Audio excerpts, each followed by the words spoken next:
இலக்கை நோக்கி டுவர்ட் த கோல். இந்த நிகழ்ச்சிக்கு உங்களை அன்புடன் வரவேற்கிறோம். Praise the Lord. ஆண்டவராகிய இயேசுவின் இனிய நாமத்தில் இந்த புதிய நாளிலே உங்கள் எல்லாருக்கும் அன்பின் வாழ்த்துக்கள். 2 நாளாகமும் 27ஆம் அதிகாரம் 6ஆம் வசனம். யோதாம் தன் வழிகளை தன் தேவனாகிய கர்த்தருக்கு முன்பாக நேராக்கினதினால் பலப்பட்டான். உசியாவினுடைய மகன். உசியா நல்ல ஒரு தேவ மனுஷன் தான். ஆனால் கடைசியில் ஒரு சின்ன தப்பு பண்ணிட்டான். ஆலயத்துக்குள்ளே போய் ஆராதனை செய்கிற வேலையை நான் செய்வேன், ஆசாரியர்கள் செய்கிற வேலையை நான் செய்வேன்னு சொன்னதுனால கர்த்தருடைய கோபம் அவன் மேலே வந்தது, பாதிக்கப்பட்டான். அவனுடைய மகன் வந்தப்போ பாருங்களேன், பைபிள் சொல்லு, அவங்க அப்பா செஞ்ச மாதிரி எந்த தப்புக்கும் அவன் இடம் கொடுக்கல. தன்னுடைய வழிகளை கர்த்தருக்கு நேராக்கி, உசியா தன்னுடைய பார்வையில் இது சரின்னு நினைச்சதுனால தான் தேவாலயத்துக்குள்ள அவன் வந்தான். நான் ராஜா, நான் தான் எல்லாத்துக்கும் தலைமை, அப்புறம் என்ன நீங்கள் என்னைய, நான் தானே உங்களுக்கே வேலை கொடுத்துருக்கேன், நான் தானே உங்களுக்கே சம்பளம் கொடுக்கேன், நான் தானே இந்த காரியத்தில் நிர்வாகம் பண்ணுறேன், அப்புறம் என்ன என்னைய நீங்கள் தடுக்கீங்க அப்படிங்கிறதா உசியாவினுடைய மனநிலை. ஆனால் இந்த யோராம் பார்த்தீங்களா அப்படி இல்லை.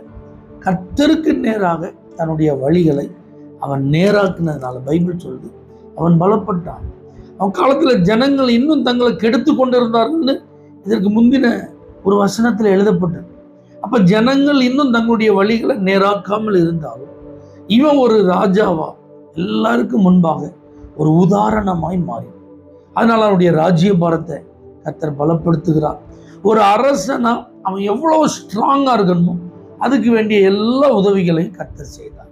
இன்னைக்கு உங்களை என்னையும் தேவன் அப்படித்தான் எதிர்பார்க்க. ஒரு குடும்ப தலைவனா, ஒரு குடும்ப தலைவியா, ஒரு ஊழியக்காரனா, ஒரு நல்ல விசுவாசியா நாம நம்முடைய வழிகளை கர்த்தருக்கு நேராக்கிட்டோம்னா நம்முடைய ஸ்தானங்களிலே நம்மை கர்த்தர் பலப்படுத்துவார். நம்முடைய வாழ்க்கையில நமக்கு வேண்டிய எல்லா ஆசீர்வாதங்களையும் தந்து கர்த்தர் நம்மை வழி நடத்துவார்.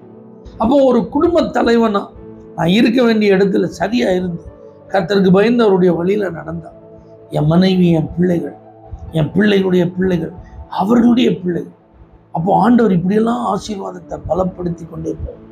நீங்க நல்ல கர்த்தருக்கு பிரியமா உங்க வழிகளை நேராக்கிட்டா நீங்க செய்யற வேலைகள், உங்க தொழில், உங்க பிசினஸ் எல்லாம் அசைக்க முடியாத ஒரு ஆசீர்வாதத்திற்கு நேரம்.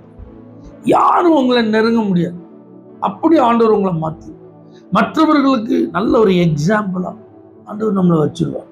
அப்ப இன்னைக்கு நாம நம்முடைய பார்வைக்கு அல்ல, கர்த்தருடைய பார்வைக்கு எது சரி, ஆண்டவர் சொல்லி இருக்கிற வழி எது, அதுல நான் நடக்கும். அதைத்தான் இன்னைக்கு நம்ம கவனிக்கணும். இப்ப பாருங்க, இதுல இந்த யோதாம் கவனம் செலுத்தினதுனால கர்த்தர் அவனை பலப்படுத்து. உங்க பொருளாதாரம் பலப்படும், உங்க சரீரம் பலப்படும், உங்க குடும்ப உறவு பலப்படும், உங்க பிள்ளைகளுடைய எதிர்காலம் பலப்படும், உங்களுடைய பெயர் நிலைநிறுத்தப்படும். இப்படியெல்லாம் இந்த ஆசீர்வாதங்கள் தொடர யோதாமை போல நாம் நம்முடைய வழிகளை கர்த்தருக்கு நேராக்குவோம், பலப்படுவோம்.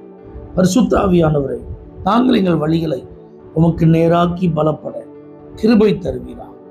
இயேசுவின் நாமத்தில் பிதாவே, ஆமென். For prayer contact, Pastor J. J. Kumar, El Shaddai Ministries, 9500252586, Surandai.